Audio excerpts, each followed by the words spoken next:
Are rolling in 5, 4, 3, 2, 1. Yeah. What's up, you guys? Welcome back to my channel. And it is the beginning of summer, and we are here today to talk about a couple of things that I promised that I would have been talking about almost a month ago. Don't shoot me, but as you can see, I have been spending a lot of time being creative, and I'm going to talk about that in another video. This video is going to be about fatherlessness. So let's just get right into it. Yeah, I'm going to take a nice sip of my wine. Cheers. Yeah, so why are fathers important? You know, it came up in my feed that people are talking about fatherlessness and raising children by themselves. And I had posted something on my Facebook page about raising children as a single mother, and that being a single mom should not be something that we commend, because it is actually a really sad part of society where men are not being valued and women are put in a position to play parent of both the male parent and the female parent. And I really believe that from my personal experience as a single mom, that is not something that you willingly want to do. As Chris Rock so poignantly put it, you can drive with your feet, but it's not something that you necessarily recommend if you have hands, you know? And I know that that's a gross generalization. This is not to say that there are some people who are put in a situation where they absolutely have to parent by themselves because they're either in an abusive relationship, or the person passed away, or there was something really seriously wrong with the relationship where single parenting was like the last resort. A lot of the time, women have unrealistic standards when it comes to fatherhood. And worse than that, we want to tell fathers how to do their job. And I know people are going to come for me when I say this, but fatherhood is not the same like motherhood. And fatherhood has its value that is completely different, separate, and a part of, but equally as valuable as motherhood. And you miss out on having a great amount of support on the part of the child when you deny that child the right to having a father. So, having said that, let's get into a little bit of some reasons as to why that is so. And I can't speak to this. I'm actually planning on inviting some fathers on my show to talk about this in more detail. So stay tuned for part 2 of this video for joy. Right now, I'm just going to speak from the single parent and the fatherless child perspective. As a single parent, it was hard. And there were a lot of times where I was put in a situation where I had to choose between taking care of my child financially or taking care of my child emotionally. And you deal with that decision almost on a daily basis when you're a single mom. There is no, okay, I can take a day off, or, you know, we can do this and that and the other.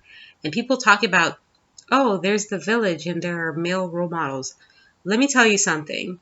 There is a lot of things that the village miss when you don't have another adult who has your child's best interest at heart, who lives in the same space with you. And I know co-parenting, which is this recent trend, has really talked a lot, has really addressed some of that issue. But for the most of us, this is a very new concept. And in my experience, the biological father of my daughter lived in another country, so it was very difficult for me to have that kind of experience with him specifically. I did have my brothers at times. I have 3 brothers, 3 younger brothers. One brother was extremely close to my oldest daughter, and he really played the role of father figure. So shout out to all the stepfathers and uncles and older brothers out there who are really holding it down for their nieces and nephews and granddaughters and stuff like that, because my daughter really got to have that female role. And I know some people say, like for me personally, it didn't really hit me that I didn't have that father figure there until I was much older, and I didn't know certain things when I was having relationships and um, when I was choosing a partner, or even in a marriage situation. I wasn't aware of certain things that more important in a relationship because I didn't really see that growing up. So I didn't know what to do in certain circumstances and situations, like how do you talk to a man, what is the value of a husband, and what just really honestly just having like a standard. You know what I'm saying? Like, what is the standard? What are the boundaries in relationships? What are you willing to and not put up with? And when you don't have those kind of guidances or any kind of like uh, I'm looking for the English word. I'm just stuck on the German word, which is Vorbild, role model.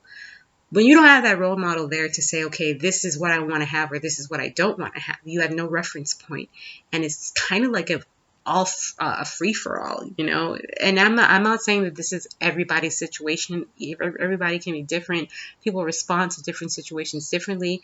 But for me, not having a dad in my life made it very difficult for me to get the male perspective in my personal relationships when I started having boyfriends and husbands. Yeah, because I'm on my second husband now. And yeah, that's another story. But in any case, I had to learn all of that.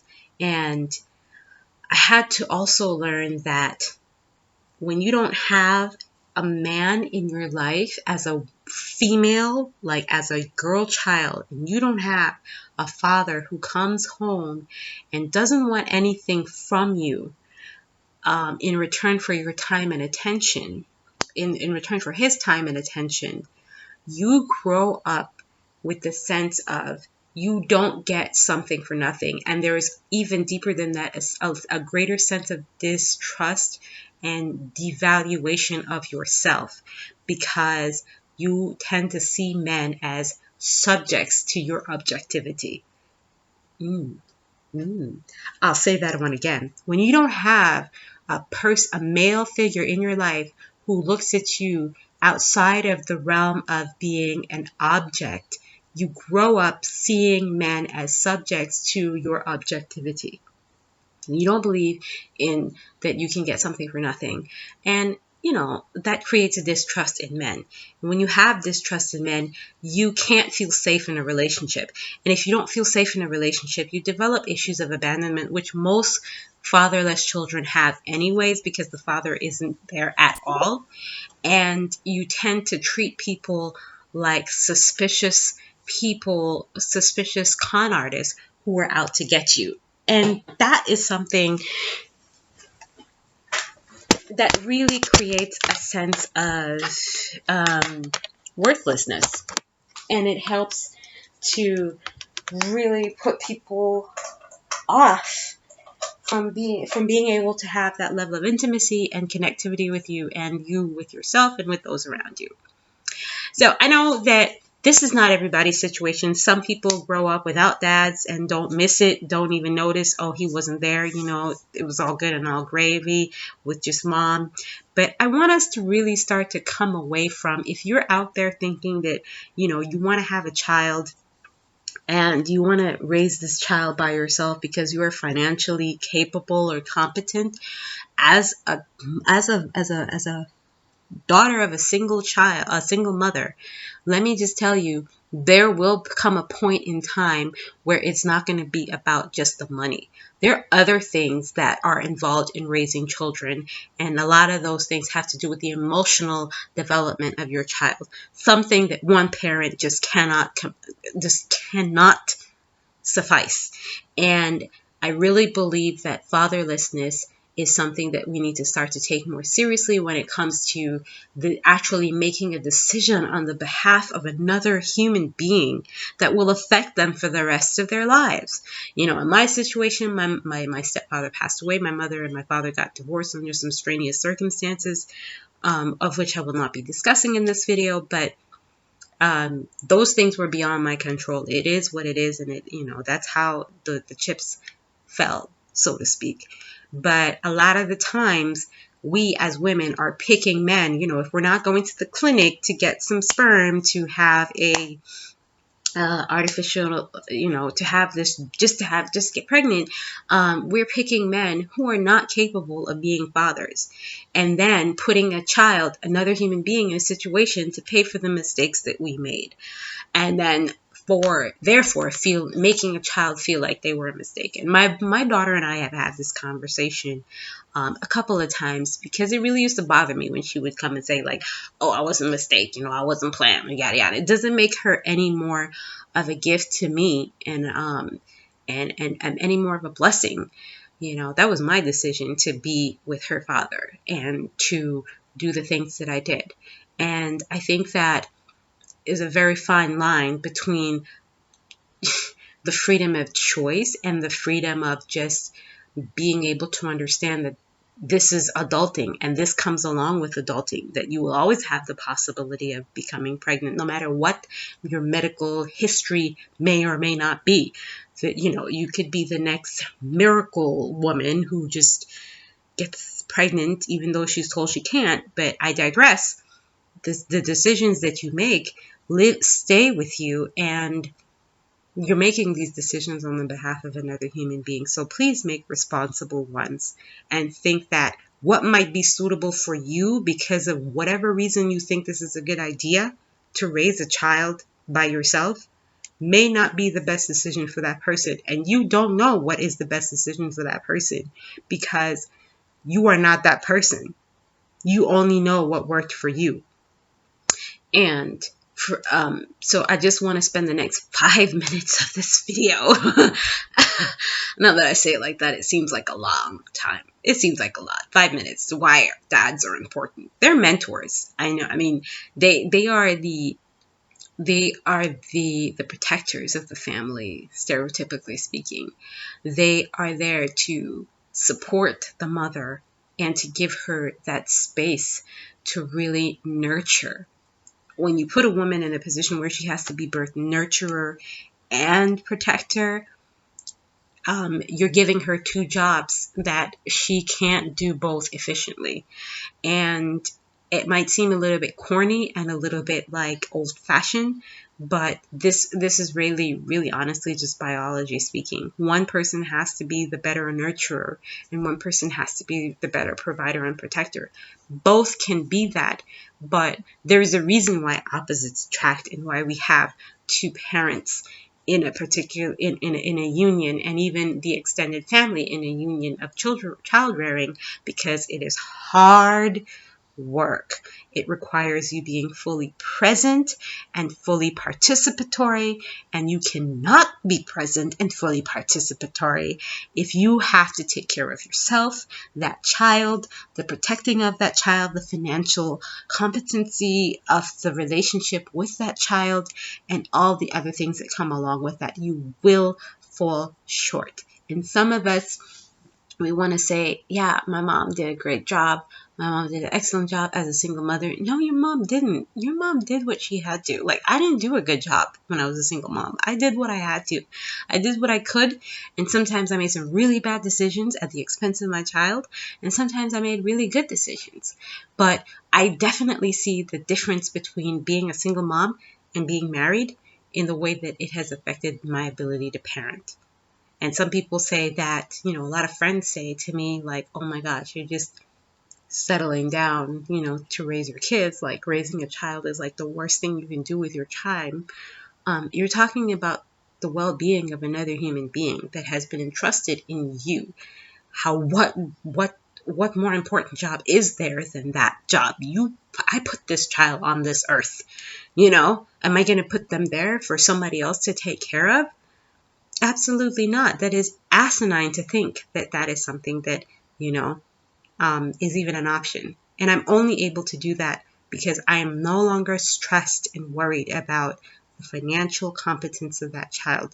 Now, what her father does in this relationship is he plays the authority. We both are considered authority, but he's the mentor and the person that shows her things about work life, being a strong, independent woman, being an individual, being exploring an adventure, which is really important between the ages of 14 and 25, is to be able to develop a certain relationship with a man that speaks to, this is the type of woman that I am, and this is the type of man that I'd like to interact with.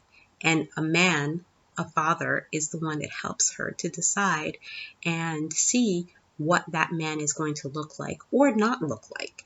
And so that's kind of the reason why I feel like fathers are important. And I know that from my fatherlessness and from my single parentness, that there is some definite value that we need to be giving more props to in our communities when it comes to encouraging men to raise their kids. We as women, we give them a really hard time because they burn us, because they do maybe a couple of things that we don't like.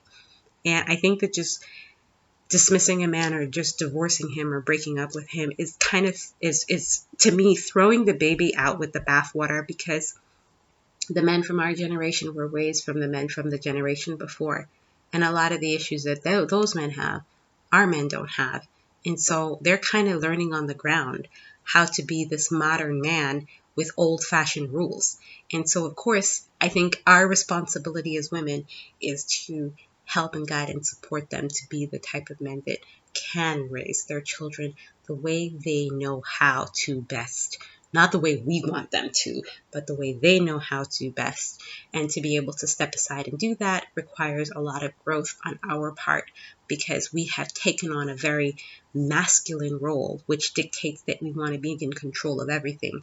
And that's not going to work either, because that's not how life works. And I know, because I'm a control freak. So let me know what you guys think about this video. Like, comment, subscribe, and I will see you guys in the next one. Bye.